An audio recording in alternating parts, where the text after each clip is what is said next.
We are back on the Extra channel, and as you can see behind me, we are back with the Civic.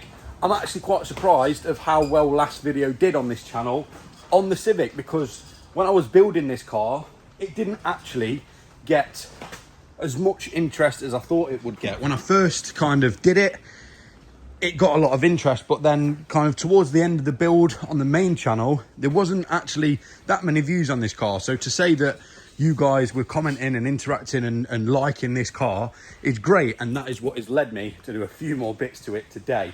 We've got loads to do. I'm making a massive change to this car today. I'm very excited, but I'm also a little bit nervous because I've had this car looking this way, apart from the carbon, for a long time now. And what I'm kind of hinting at is the wheels. These have been bronze. These are the original colour of these wheels, what they actually come in. These are what I ordered, and they don't need refurbing, but I think they'd look a lot better in a different colour. Now, it's going to be brave. If it pulls off, I'm going to love it. If it doesn't, we're in a predicament, one or the other. We're in a bit of a mess, but I think they're going to look good, but we'll get into that a little bit later. For now, I've got a couple of things I need to quickly do before we take it to the wheelman. So, first thing, I don't know if anyone has noticed, I'm pretty sure you wouldn't have. If you can see in there, look, there is no side light / running light, and the reason for that is because the LEDs in this car are so bright, and they were like that horrible old yellow kind of effect, and they've been like that for the past 3 years. So I've quickly gone out and bought some side lights. I know it's not a major job, but I'm hoping that these kind of blend in with the very bright. In fact, I'll show you how bright they are. They're ridiculously bright, but they are very good. As you can see, it's the morning, and look how bright they are. In fact, you can even hear, that's not the fuel pump. That's the fans cooling them down as they, in fact, they look a bit blue on camera, but they are just very, very white. So I'm going to quickly put these new bulbs in, and hopefully they match the existing ones. Oh, by the way, before we do that, I don't know why, but last video cut off early, and what I did in the last video when it cut off is I swapped that Momo spoon steering wheel that we had back to my favourite steering wheel in the whole wide world, and I managed to get that carbon horn to fit by swapping the housing with another one. I ordered the carbon button and I couldn't get it to fit, so I swapped it out. But yeah, we put that on. That's what we did at the end of last video. Right, for now, let's quickly see if these bulbs fit, because I want to get to the wheel, man, and see what these wheels are going to look like in. Right, hopefully it's pretty easy to get to, I think. If I remove these out the way, it is this one down here. Yes, and it twists and pulls out. There we go. Nice and simple. Right, let's get this bulb in. Before I put it back in place, I'm going to see what they actually look like. Well, that's that. They are way too big. I honestly made sure that these were going to fit this car, and whatever I've been sent are way too big. So forget that. Right, on to the next thing. Yeah, that's quite annoying. I will order some more of them. The thing is, I haven't got the old bulbs to know exactly which ones they are, or I would have got it right. Okay, on to the next thing. We've actually got another piece of carbon fibre going onto this car. Bit by bit, I want to kind of do a lot of carbon to this car. I want to get the carbon rear wing. I want to get the carbon rear spoiler. There's loads of carbon bits that I want to do on this car, but we've actually got one for the interior. Now, as you know, on the interior, there's not loads of carbon. We've got little carbon inlays, which are genuine carbon, with the carbon gear knob, the carbon steering wheel button, but something, I don't know if you can spot it, it's there, isn't carbon. And this just looks a little bit tatty with the nice laid carpet. That's my drying towel. With the nice laid carpet, we've got just this silver fuel tank cover. So let me show you what we've got. What we have got to replace that is this. A carbon turtle is what we've named it. This is obviously just a carbon version of what is currently in the car, which this is going to look so good on the black carpet. So we're going to replace it. There's just 4 screws holding it in. Then I'm pretty sure you've got 2 wires going to, like 2 plugs going to the fuel pump.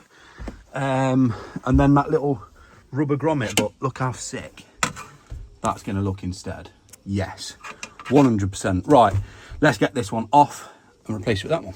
We're going to need most likely a flathead for the plugs because they've not been unplugged in a long time, and a normal Phillips head for the screws. I'm going to try and do this the best I can without taking the seat out, because these seats don't adjust, so it'd be quite annoying. And if I've got to take the seat out, I've got to take all the harnesses off the crash roll bar and a what is it called, roll cage. So I'm hoping, yeah, I've got room. Right, let's take these 4 out. I'm excited to see how this is going to look, and it goes without saying, if you guys have any carbon bits for an EK Civic, let me know, because I'm definitely interested. Last one. Right, what are we dealing with? Yeah, 2 plugs. Tell me that one's just going to unplug. Oh, lovely. Oh, I just love Hondas. This one, what does this one look like? Oh, this one's a little bit more of a proper plug. I'm going to need 2 hands for that. Ugh. Right, there we go. Now, I've got to push the rubber grommet through. Trying to do this with one hand isn't ideal. Oh, as easy as that. Let's just get the wires out. And then, come on. There we go. Right, that's out. And I know this one's got like a rubber kind of seal, but because of the carpet, we don't actually need that. So we can get this carbon one installed. I'm not going to bore you with me installing it. It's going to be installed in 3, 2, 1. Boom. Look at that.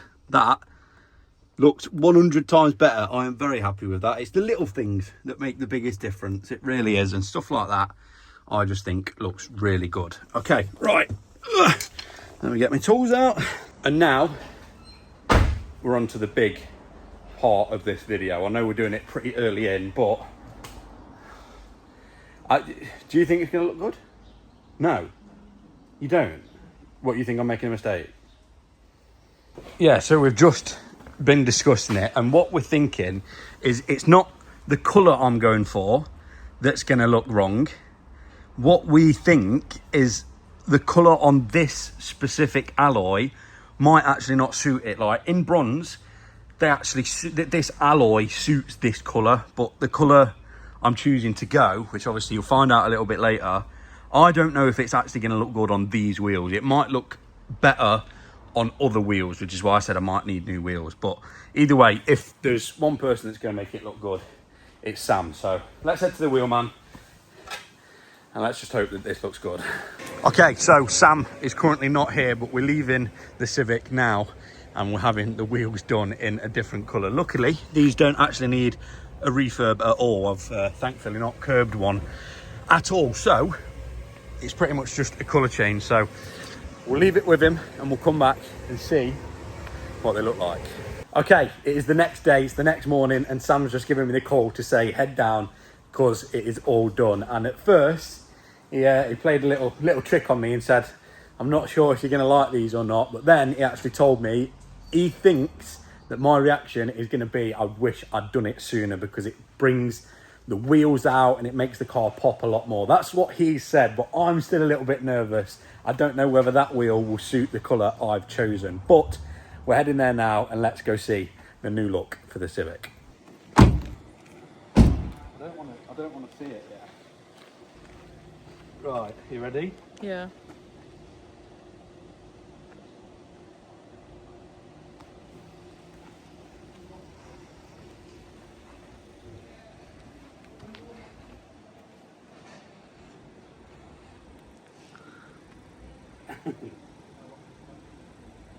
That's going to take me a minute. I'm 50-50.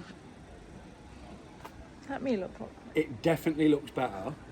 It makes the car Do look... them wheels suit that That's what I'm saying.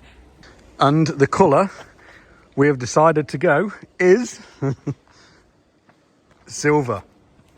I know, you're probably thinking, well, that's not a daring colour, that's a pretty standard colour. It is, but I was very sceptical of if this wheel would actually suit silver. And I'm not sure on the wheels itself, but the silver on this car is definitely the one. 100%. Whether in the future I end up getting Kswapped ones or whatever, that colour suits that car. I think that looks way more modern, way nicer, and just I don't know, it just something about. What do you think? You're still not sure, are you? I do like the silver, just I don't like the wheels, but I never have. Yeah, you don't like the style of wheels, you don't like grids. Silver really suits it. What do you think, Sam? You much prefer it? Yeah. I prefer it a lot more. A colour can really change the design of a wheel. Yeah, The and darker yeah. wheel, I don't think suited it that well. It's as if it's brought more colour to the blue as well. Yeah. Weirdly, it's like it's brought it's made the car brighter and a little bit more noticeable. I agree, yeah. Mate, honestly, absolute legend once again. I've told you guys so many times now, and every single time he just does that one step extra to make everything look so good. The Wheelman, I'll leave the link in the description below. Sam, thank you very much again, mate. Okay, I think the Civic is looking 100 times better. It took me a minute to kind of readjust and get used to it. I've been used to them wheels being bronze in that rotor bronze colour for the last 3 years, so having them changed, I think now the car looks more modern, it just looks cleaner, which now we've got this, which is the next main channel video. I don't know if that video's gone out before or after this one. Now we've got this, I can make that look a little bit more show car, but I'm kind of contradicting myself here, because the last thing that is going to make the Civic's engine bulletproof is this, and this is more of a track mod, even though I am kind of retiring that car from any track use. I'm taking it on track the last time for gassed on track, which is on the 26th at Silverstone, and I just thought, for 2 reasons, I bought this, which is a steel baffled sump, and they've given us a nice new gasket. So this is a baffled sump, and it is made out of steel, and the 2 reasons I bought this is mainly, obviously with that now being more of a kind of show car, I don't want the worry of ever hitting the sump off anything, whether I drive over something on the road or whether I go up a curb, anything. And the sump on the car at the moment is aluminium or metal, either way, it's a material that if I was to hit the bottom of the sump, it would crack and all the oil would fall out. This being a steel sump means that it will dint instead of crack, therefore not leaking all the oil out and potentially writing the engine off. The fact that it's got a baffle in it as well is just an extra creme de la creme. So what's happening is the car is going to Motion Motorsport tomorrow, and they're installing this, they're putting braided brake lines on the front and just doing a full kind of spanner check on the car. So yeah, I've kind of killed 2 in 1 there. I'm going to kind of protect the engine and also put a baffled sump in it at the same time. This, if you've got a K20 in your life, is very much needed. So that's the next thing, and then after that we've got to try and find some more bulbs for the front because them ones earlier didn't fit. So that is the next step for the Civic. And there we go, the Civic is all loaded. Big shout out to Brandon again, Apex Autos, you know where to go. Always sorting out any trailering needs. It's heading to Stoke, got a few bits going on it at Motion Motorsport, and then we'll get it back and it should be ready for the track day.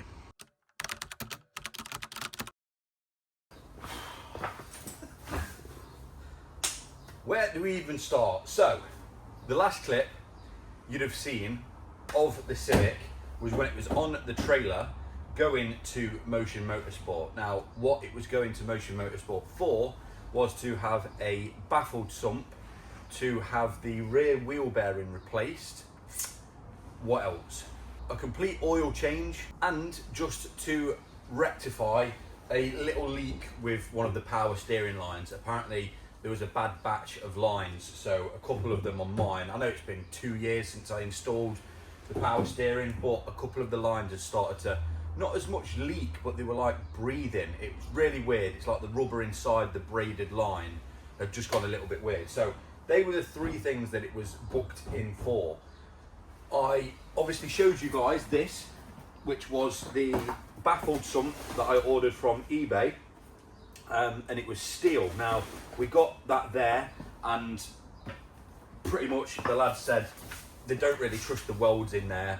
With all the vibrations, it could crack the welds, and then you've got a baffle floating around in your sump and a load of metal shavings from the welds. Another thing with that as well is that it didn't actually match the shape of the bottom of the engine, because you need a special inspection plate for the flywheel / clutch. So that didn't go on. £200 down the drain. Well, it's not down the drain because I'm luckily able to return it because it's not fitted. I just need to do that. So I ended up going for a clockwise baffled sump. So at that point, the bill from Motion came to, I think, about 650 quid. I had £200 invested into this baffled sump that didn't get fitted, which we'll not count that because I'm getting it back. It cost me £140 to trailer it to Motion Motorsport, simply because I was just way too busy filming a main channel video. So I think all in, I was about getting on £800 just to get it ready for Gaston track. So on Friday, I didn't film the next kind of part I was going to film in this video, because the complete title and thumbnail and everything has now changed with the result of what I'm about to tell you. And a lot of people that follow me on Instagram would have actually seen what went on with this Civic over the weekend. So we get the Civic back on the Friday. Everything's good. Drove it back. Feels amazing. The rear wheel bearing's brand new, so there's no noise. I'm like, yeah, this is probably the best this Civic's ever been. So the next part, I'm going to have to show you under the bonnet to make it make sense. Right, let's pop the bonnet. And I will show you. And all of this I did because I wanted the Gaston track event at Silverstone to be the proper last track day for the Civic, the last time it goes on track. So, all looks good and well, which it is.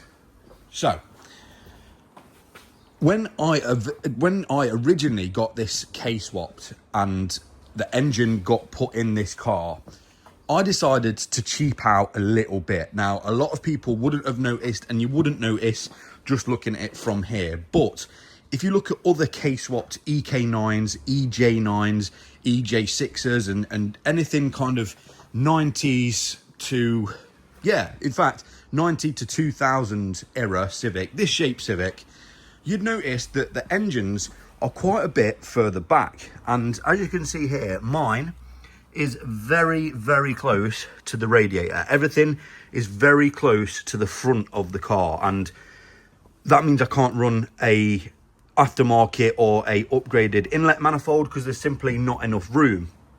Another thing that means is, if you can see down here, the drive shafts, I don't know if you can see under there, and ignore all the little blotches of oil and stuff, that'll shortly make sense. Look at the angle of the drive shaft. So it comes out of the hub at this angle and then goes straight to meet the gearbox, which, if anyone knows anything about drive shafts, that really isn't great. So, yeah, bear that in mind for what I'm about to say. The same with the left-hand side as well. The drive shaft is at a horrible angle. As you can see, it comes out of the gearbox straight, and then it has to make like a pretty harsh turn. And yeah, it's same on both sides, and that's simply because the engine is sat a little bit further forward. Now, the reason for that is because, like I said, about 3-4 years ago when I first got it Kswapped, I decided to cheap out a little bit, and what I cheaped out on was the engine mounts and the subframe. So what a few people don't realise is you can actually K-swap these cars without changing the subframe. Normally, to put a K-Series in an EJ/EK, you need a DC5 or an EG subframe. I decided to cheap out because I couldn't find one at the time and keep the original subframe.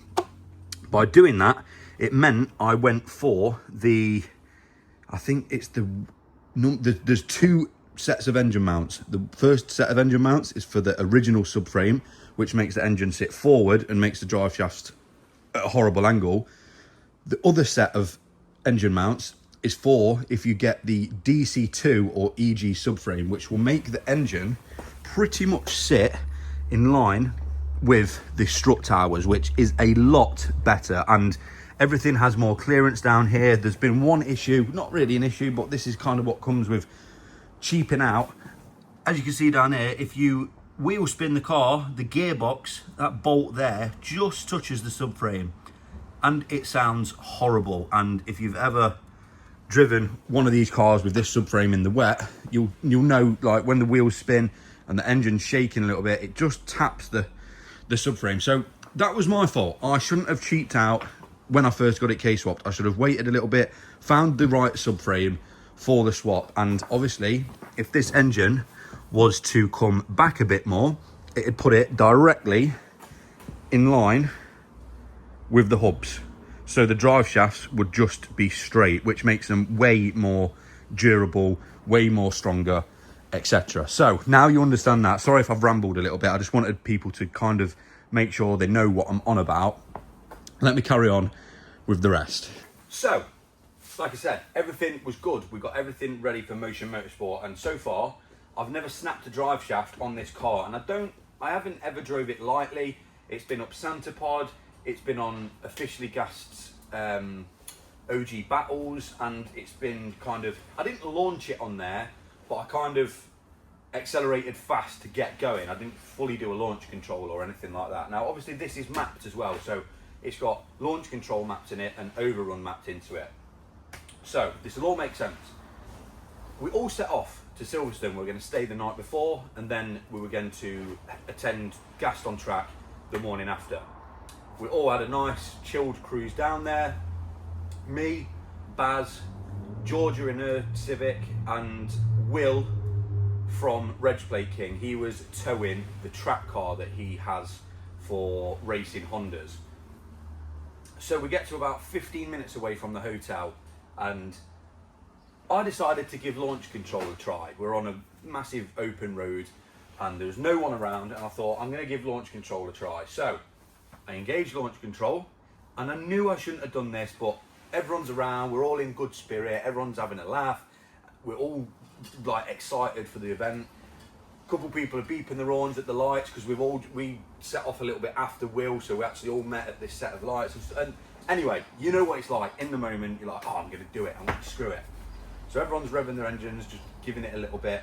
And I've launch controlled at the lights, and at that point the lights have gone green. Normally, if I do launch control this car, I'll let the revs drop and then just drive off normally, because I know for a fact if I was to ever bring the clutch up and proper do a full-on launch control in this car, it's going to snap a drive shaft. I knew that from day one. That's why I've never done it, and that's why I've never broke a shaft. The lights went green. What did I do? Clutch comes straight up. First gear, it survived. Went to grab second, snap. Now, okay, you snap a drive shaft. It's not the end of the world. In a K-swap, it's actually quite common to snap the drive shaft. That would have been okay and fine. But me, being a little bit unlucky with this one and very stupid, I hold my hands up. It's not even the car's fault. It's 100% my head's fault and this right foot. I didn't end up just snapping a drive shaft. This will explain why there's a load of oil residue, etc. down here. So, as you can see, I hope you can see, just down there is where the inner drive shaft meets the outer drive shaft, just under that oil filter. Yeah, you can probably see where this is going. So, the drive shaft that snapped was the driver's side drive shaft, so this side drive shaft. And when that did snap, it snapped where the inner meets the outer. And with it doing that, it then shot through the oil filter, which was a nightmare, because when I did it, I thought, wow, the bottom end's just gone, because all over the road was loads of oil. There was loads of smoke, like blue smoke coming all out the car, and I was like, wow, how have I managed to just blow a K20 up? Like, they're so bulletproof, as if it's just shot a rod and gone. So at that point, when I'm pulling into the little kind of lay-by on the private land part or whatever you'd call it, I'm like, damn, I've actually just blew the engine up. So first thing I do is get under the car and I'm looking for how big the hole is. I'm like, wow, how proud have I made myself here? Turns out the drive shaft simply pierced the oil filter, and with it doing that, it sprayed all of the oil, as you can see down there. You see that? All of the oil all over the place, and with it doing that, it obviously sprayed it all over the exhaust manifold, which is why there was so much smoke. So the engine is absolutely fine. What happened is the drive shaft snapped and took out the oil filter, put a big hole in the oil filter. Luckily, and I'm going to give a massive shout out to Will, and you'll know why a little bit later. Luckily, Will had a spare oil filter because obviously he was towing the race car, so he has loads of spare parts.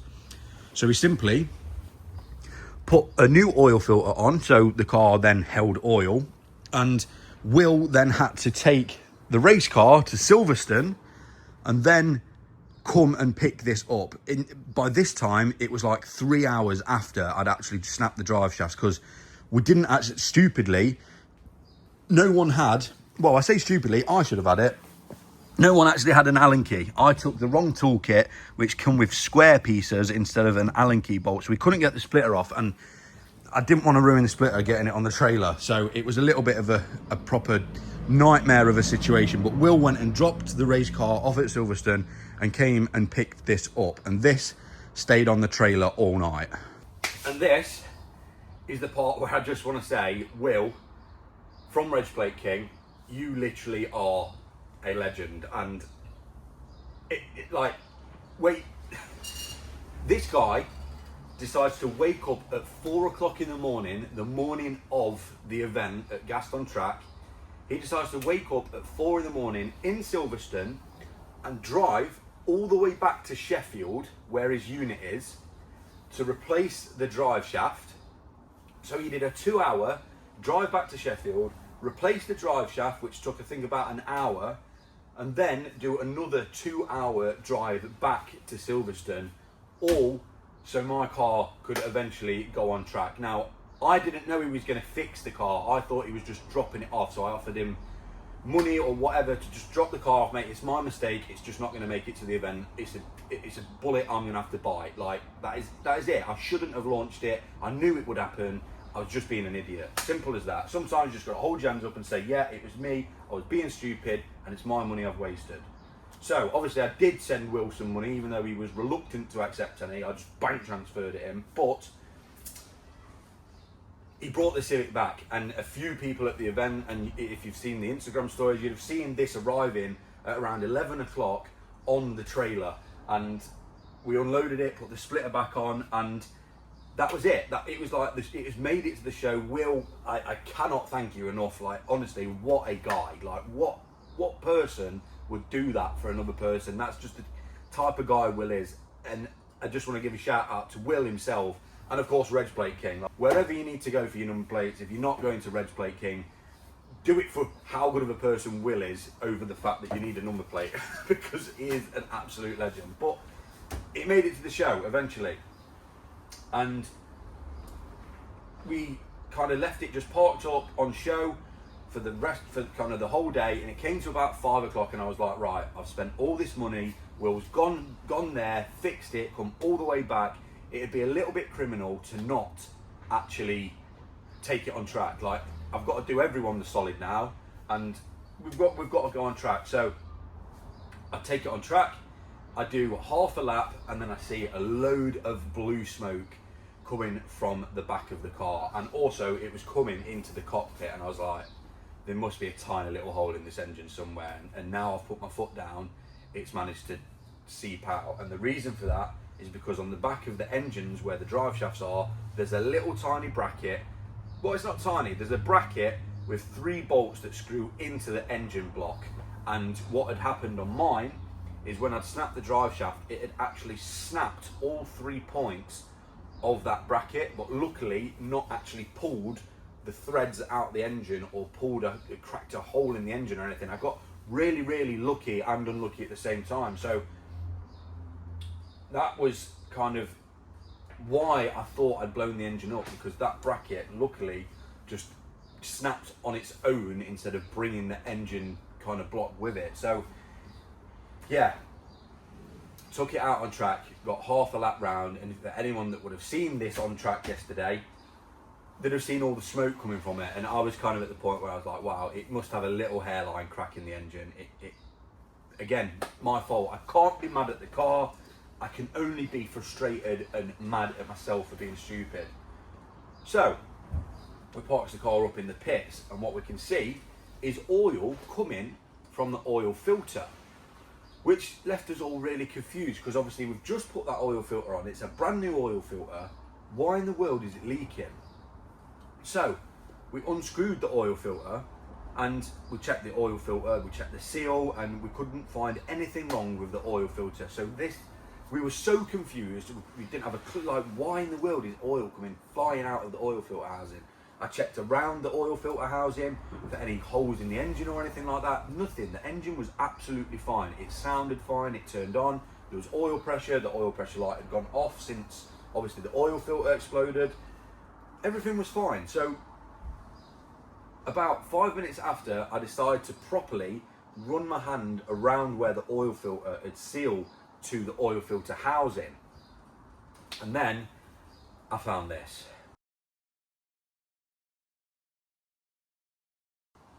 Unfortunately, after all of that, I managed to only do that one lap at Silverstone, because when the drive shaft had gone through the oil filter, it had also dinted the oil filter housing. So that was it. That was the day called at that. The Civic, when the oil pressure built up too much, when I downshifted, it just blew kind of the rubber where it was meant to meet that seal. It'd make more sense because I've shown you the picture of where it was a little bit dinted. So I could drive the car normally, but I think when it hit VTEC, it'd just be enough oil pressure to just push the oil out of where it should have sealed to the housing. So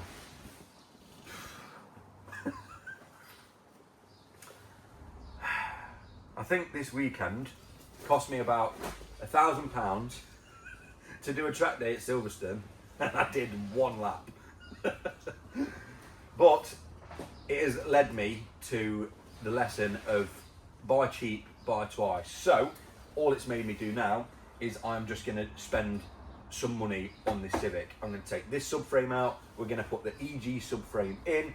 By doing that, the drive shafts I know will be a lot stronger, and I can then upgrade the engine. I'll have room for the turbo, because if I was to turbo this car, and this is probably the main reason I've not turboed the car yet, is because of the angle of the drive shafts. It's just going to snap a drive shaft 1000%, and it's almost gave me that push to know it is going to do that, so you need to do something about it before you turbo it. So if I was to put it on the correct subframe that it should be, the engine would move back. I could then have like a Skunk 2 inlet manifold. There'd be way more clearance for the radiator and the intake pipe. It just make the engine fit this car way nicer and way better. So all it's done, I know it's stupid of me to launch this car knowing what could happen. I feel so bad for Will, because the car didn't make it for a good few laps on the track, but again, it is all my own stupid fault. So all it's made me do is be a little bit more motivated with this car. I let it sit in storage for 8 months of the year. I bring it out, I take it to the Nürburgring, and I just expect it to do it when I've built it and kind of neglected it. So it's actually time to start doing some more stuff to the Civic, and a proper project is never complete, and that's definitely the case with this one. I'm even contemplating taking the engine out completely and getting the whole base smoothed, getting it looking insane, because where the battery kind of tray used to be when I got the battery relocated, there's now a few bolt holes, and I just think this car deserves it, man. This car has been so good, and the only issue, apart from the fact that there was a dodgy batch of braided lines, and I've been an idiot and snapped the drive shaft, the only issue this car's developed itself was the seal went in the steering rack, and the car's nearly done 200,000 miles, so I think it warrants just one little seal going wrong. So yeah, I wanted to kind of make this video and end this video, because it had not made sense if I just ended it randomly, but that was my weekend and / week with my Civic. But again, with it doing this, it's going to cause for some more second channel content of doing up the Civic again. So it's going to be good, but that is what happened. That's why the people would have seen my car on the trailer. That's what kind of the explanation is for the Instagram stories when I was asking anyone local if they had a drive shaft, and that's why the car was going around Silverstone with blue smoke coming out the back of it. No, the engine's not broken. Just my pride is a little bit. So yeah, guys, some you win, some you lose, and some of them you've got to hold your hands up and say, you are an idiot, you should not have done that, and that's me. So thank you so much for watching this video. If you do enjoy this Civic content and you are looking forward to us going even further with this car, then like, comment and subscribe. I'll see you in the next one. Peace.